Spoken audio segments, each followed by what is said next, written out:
नमस्कार दोस्तों। आज के इस वीडियो में हम समझने वाले हैं इंसान की शरीर में होने वाली एक बहुत ही अद्भुत प्रक्रिया यानी ह्यूमन रिप्रोडक्टिव सिस्टम। आखिर बच्चे कैसे पैदा होते हैं, लड़कों और लड़कियों के शरीर में कौन कौन से अंग काम करते हैं, स्पर्म और एग कैसे बनते हैं और प्रेगनेंसी कैसे होती है। आज हम ये सब बहुत ही आसान भाषा में समझेंगे, तो वीडियो को पूरा जरूर देखिए क्योंकि ये चैप्टर बायोलॉजी का सबसे इंपॉर्टेंट और इंटरेस्टिंग चैप्टर माना जाता है। इंसानों में प्रजनन कैसे होता है। दोस्तों, इंसान सेक्सुअली रिप्रोड्यूसिंग और विविपैरस होते हैं, मतलब बच्चा पैदा करने के लिए मेल और फीमेल दोनों की जरूरत होती है और बच्चा माँ के पेट में विकसित होकर जन्म लेता है। इस पूरी प्रक्रिया में कई स्टेप्स होते हैं। मेल बॉडी में स्पर्म बनते हैं, फीमेल बॉडी में ओवम यानी एग बनता है। दोनों का मिलन होता है जिसे फर्टिलाइजेशन कहते हैं। फिर जाइगोट बनता है, उसके बाद बीबी धीरे धीरे डेवलप होता है और आखिर में बच्चे का जन्म होता है। ये सारी प्रक्रिया प्यूबर्टी यानी किशोरावस्था के बाद शुरू होती है। Male reproductive system. अब सबसे पहले समझते हैं male reproductive system. Male reproductive system शरीर के पेल्विस रीजन में होता है। इसमें मुख्य रूप से होते हैं testes, accessory ducts, glands, penis. Testes क्या होते हैं? दोस्तों, टेस्टीज को हिंदी में वृषण कहते हैं।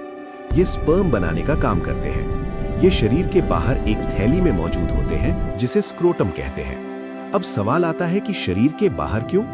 क्योंकि स्पर्म बनने के लिए शरीर के तापमान से लगभग 2 से 2.5 डिग्री कम टेम्परेचर चाहिए होता है, इसलिए टेस्टीज बाहर रखे जाते हैं। हर टेस्टीज के अंदर छोटे छोटे सेमिनिफेरस टिब्यूल्स होते हैं, यहीं पर स्पर्म्स बनते हैं। सर्टोली सेल्स और लेडिग सेल्स। सेमिनिफेरस टिब्यूल्स में 2 इंपॉर्टेंट सेल्स होती हैं। एक सर्टोली सेल्स, ये स्पर्म्स को न्यूट्रिशन देती हैं। 2 लेडिग सेल्स, ये मेल हार्मोन्स जैसे टेस्टोस्टेरोन जैसे मेल हार्मोन्स बनाती हैं। यही हार्मोन्स लड़कों में दाढ़ी, भारी आवाज और बॉडी ग्रोथ जैसी चेंजेस लाते हैं। स्पर्म्स शरीर से बाहर कैसे निकलते हैं? स्पर्म्स कई डक्ट से होकर गुजरते हैं।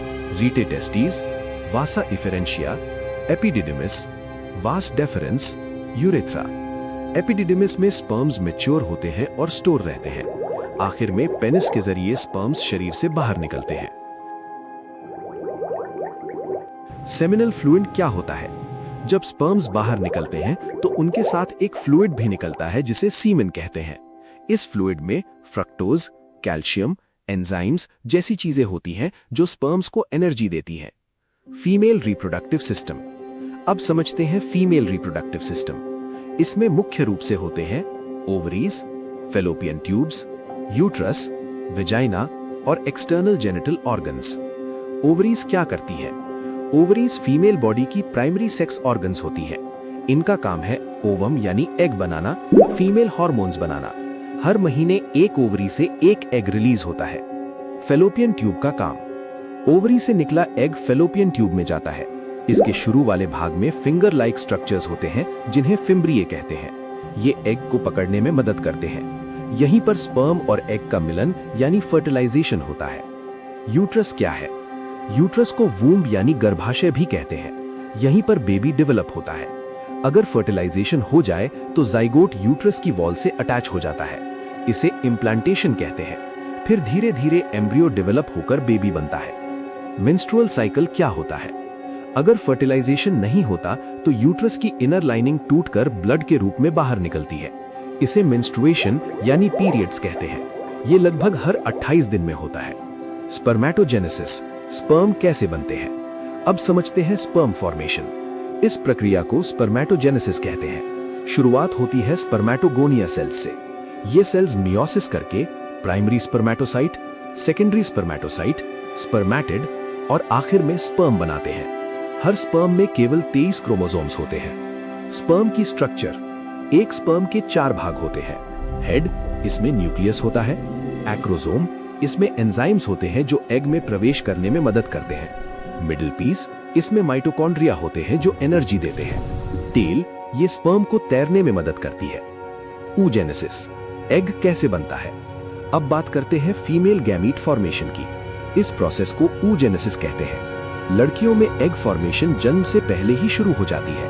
प्राइमरी oocyte धीरे धीरे डेवलप होकर सेकेंडरी फॉलिकल, टर्शियरी फॉलिकल और फिर ग्राफियन फॉलिकल बनाती है। जब फॉलिकल फटता है और एग बाहर आता है उसे ओव्यूलेशन कहते हैं। फर्टिलाइजेशन कैसे होता है? जब स्पर्म और एग मिलते हैं तब फर्टिलाइजेशन होता है। दोनों मिलकर जाइगोट बनाते हैं। यही जाइगोट आगे एम्ब्रियो और फिर बेबी बन जाता है। सबसे महत्वपूर्ण बात दोस्तों, ह्यूमन रिप्रोडक्टिव सिस्टम सिर्फ बच्चे पैदा करने की प्रक्रिया नहीं है, यह हमारे शरीर की एक नेचुरल और साइंटिफिक प्रक्रिया है।